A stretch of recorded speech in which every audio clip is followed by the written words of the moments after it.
മിശിഹായിൽ പ്രിയമുള്ള സഹോദരി സഹോദരന്മാരെ, പ്രിയമക്കളെ, ഈ പ്രഭാതത്തിൽ Ezra 9:6, the book of Ezra chapter 9 verse 6, എന്റെ ദൈവമേ, അങ്ങയുടെ നേർക്ക് മുഖമുയർത്താൻ ഞാൻ ലജ്ജിക്കുന്നു. എന്നാൽ ഞങ്ങളുടെ തിന്മകൾ തലയ്ക്കുമീതെ ഉയർന്നിരിക്കുന്നു, ഞങ്ങളുടെ പാപം ആകാശത്തോളം എത്തിയിരിക്കുന്നു. ബാബിലോണിലേക്ക് അടിമകളായി പോകുന്ന കാലത്ത് ഇസ്രായേൽ ജനത്തിനുണ്ടായിരുന്ന മനസ്ഥിതി ദുരിതകാലം കഴിഞ്ഞ് സ്വദേശത്തേക്ക് മടങ്ങിയപ്പോൾ അവർക്കും അവരുടെ നേതാവിനും ഉണ്ടായിരുന്ന മനസ്ഥിതിയും നമ്മളിവിടെ കാണുകയാണ്. ലജ്ജയും നാശവും ഇല്ലാതിരുന്ന കാലത്ത് നാശം സംഭവിച്ചു. സ്വന്തം തെറ്റുകളെപ്പറ്റി ലജ്ജയും നാണവും ഉണ്ടായപ്പോൾ കഷ്ടതകൾക്ക് അവസാനമുണ്ടായി. ഏത് തെറ്റും ചെയ്യുവാൻ മടിക്കാത്തവരും അവരുടെ ജീവിതഗതിയെപ്പറ്റി മറ്റുള്ളവർ എന്ത് ചിന്തിച്ചാലും തങ്ങൾക്കൊന്നുമില്ല എന്ന് ചിന്തിക്കുന്നവരുണ്ട്. അവർക്ക് ലജ്ജയും നാണവും ഉണ്ടായിരിക്കുകയില്ല.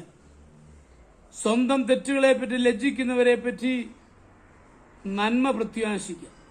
പാപത്തെപ്പറ്റി അഭിമാനക്ഷയം തോന്നുന്നുണ്ടെങ്കിൽ ദൈവം നമ്മെ ഉപേക്ഷിച്ചിട്ടില്ല എന്ന് വ്യക്തം. ദൈവാത്മാവ് നമ്മോടുകൂടിയുണ്ട്. ഒരു ക്രൈസ്തവൻ സ്വന്തം തെറ്റുകളെപ്പറ്റി ബോധവാനായിരിക്കും. ഏറ്റവും ചെറിയ വീഴ്ചയെപ്പറ്റി അവൻ ലജ്ജിക്കും. വിശ്വാസിയും അവിശ്വാസിയും തമ്മിലുള്ള പ്രധാന വ്യത്യാസം അതാണ്. ആത്മീയമായി മരിച്ചവർക്ക് പാപത്തെപ്പറ്റി ലജ്ജയുണ്ടാവുകയില്ല. ദൈവാത്മാവ് അവരെ വേർപിരിഞ്ഞു പോയി മുറിവുണ്ടാകുമ്പോൾ വേദന അനുഭവമാകുന്നത് പോലെയാണ് ക്രൈസ്തവന്റെ ജീവിതത്തിൽ തെറ്റുകൾ ഉണ്ടാകുമ്പോൾ ലജ്ജയുണ്ടാകുന്നത്. വേദന മുറിവിനെപ്പറ്റി നമ്മെ ബോധവാന്മാരാക്കുന്നു. ചികിത്സിക്കാനും സൗഖ്യം പ്രാപിക്കാനും സാധിക്കുന്നു. ലജ്ജ പാപത്തെപ്പറ്റി ബോധം തരികയും ഉപേക്ഷിക്കുവാൻ പ്രേരിപ്പിക്കുകയും ചെയ്യുന്നു. പാപത്തെപ്പറ്റി ലജ്ജിക്കുന്നവർക്ക് പ്രത്യാശയുണ്ട്. ലജ്ജയില്ലാത്തവരെ നമ്മൾ ഭയപ്പെടണം. നമ്മുടെ പാപങ്ങളെക്കുറിച്ച് അനുദപിച്ച് ദൈവത്തിലേക്ക് തിരിയുവാൻ നമുക്ക് കഴിയട്ടെ.